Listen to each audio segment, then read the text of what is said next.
दरअसल इंदौर को स्वच्छता में नंबर 1 के साथ ही हरियाली में भी नंबर 1 बनाने के लिए कई तरह के प्रयास किए जा रहे हैं।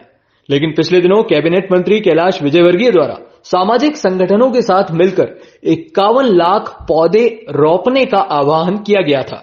इस आह्वान के तहत एक बैठक आयोजित की गई, जिसमें सामाजिक संगठन से लेकर शहर के विकास में योगदान देने वाले बुजुर्ग वर्ग भी सम्मिलित हुए। 51 लाख पौधे 14 अप्रैल को शहरी और ग्रामीण अंचल में रोपे जाएंगे। इसके लिए तमाम विषयों पर चर्चा की गई। तो वहीं सबसे अधिक पौधे रेवती रेंज पहाड़ी पर लगाए जाएंगे, जिनकी संख्या करीब 6 लाख से अधिक बताई जा रही है। इन पौधों की व्यवस्था के लिए रोजाना 1 लाख के करीब गड्ढे भी खोदे जा रहे हैं। तो वहीं अन्य सामाजिक संगठन भी जरूरी वस्तुओं को जुटाने में मदद कर रही है। यह अभियान सफल होता है तो शहर को बढ़ते तापमान के साथ ही प्रदूषण से भी बड़ी राहत मिलेगी। इसका सीधा असर पर्यावरण पर भी पड़ेगा। सामाजिक संगठन से जुड़े बुद्धिजीवियों ने इस अभियान में अपनी राय रखी है और नई तकनीकी का प्रयोग कर इन पौधों को रोपा जाएगा। मैंने जितने भी प्लांटेशन करने वाले लोगों से बात हुई मेरी, उन्होंने कहा कि सर्वाइवल रेट हमारा 25 से 30% होता है। हमारे लिए पेड़ लगाना महत्वपूर्ण है, उनको संभाल के रखना भी उतना ही महत्वपूर्ण है और इसलिए हम सर्वाइवल रेट को बढ़ाएंगे।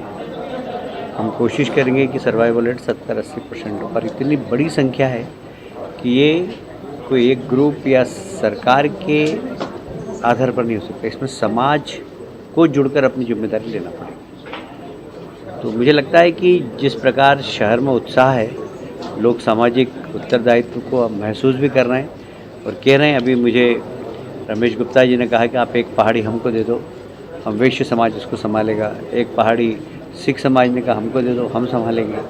तो इस प्रकार का जो उत्साह मैं देख रहा हूँ, मुझे लगता है कि इंदौर जन भागीदारी के माध्यम से ग्रीन सिटी बनने में। इंदौर के अन्नपूर्णा क्षेत्र में आज पश्चिमी रिंग रोड से अतिक्रमण हटाने की कार्रवाई नगर निगम द्वारा की गई, जिसमें जिला प्रशासन के अधिकारी भी मौके पर मौजूद रहे। जहां पूर्व में इस स्थान से 384 परिवारों को विस्थापन के लिए चिन्हित किया गया था, जिनमें से अधिकांश का विस्थापन पूर्व से ही नगर निगम के द्वारा किया जा चुका है।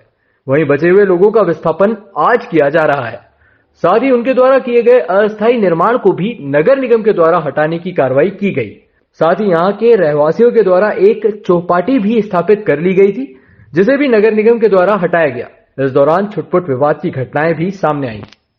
अन्नपूर्णा रोड है और पश्चिमी रिंग रोड है, इसके बीच में जो झुग्गी झोपड़ियां बची हुई थी, यहाँ लोग निवासरत थे। उनके परिवार के विस्थापन के लिए कार्रवाई सतत की जा रही थी।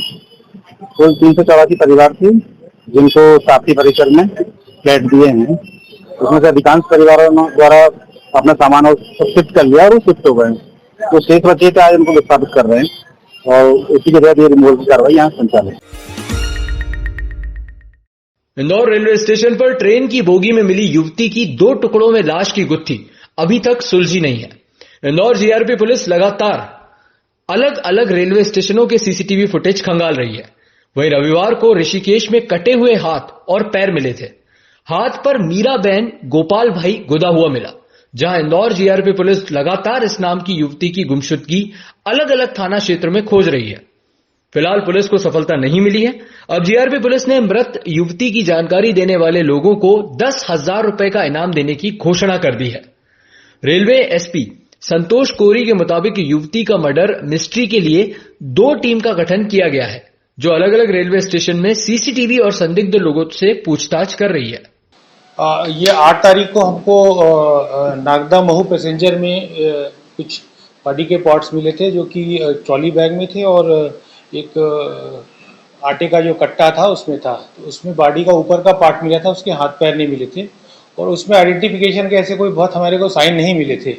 बट उसको हमने जो है, जो भी हमारे फोरेंसिक टीम है, उससे जांच कराकर उसकी जो है सारा हमने डीएनए के लिए उसका सब प्रोफाइलिंग के लिए सब प्रिजर्व करवाया।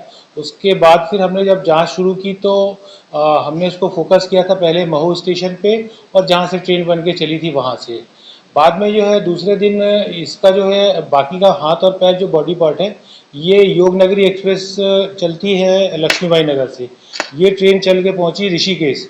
तो ऋषिकेश के जो है जो बोगी के जॉइंट्स होते हैं कपलिंग्स, उसमें एक बोरी रखी हुई थी, उस बोरी में रखे हुए मिले और जब वहाँ की पुलिस ने उसको जांच के लिए खोला और वहाँ की फॉरेंसिक टीम आई तो उसमें से उनके जो है हाथ पे 2 नाम लिखे हुए थे।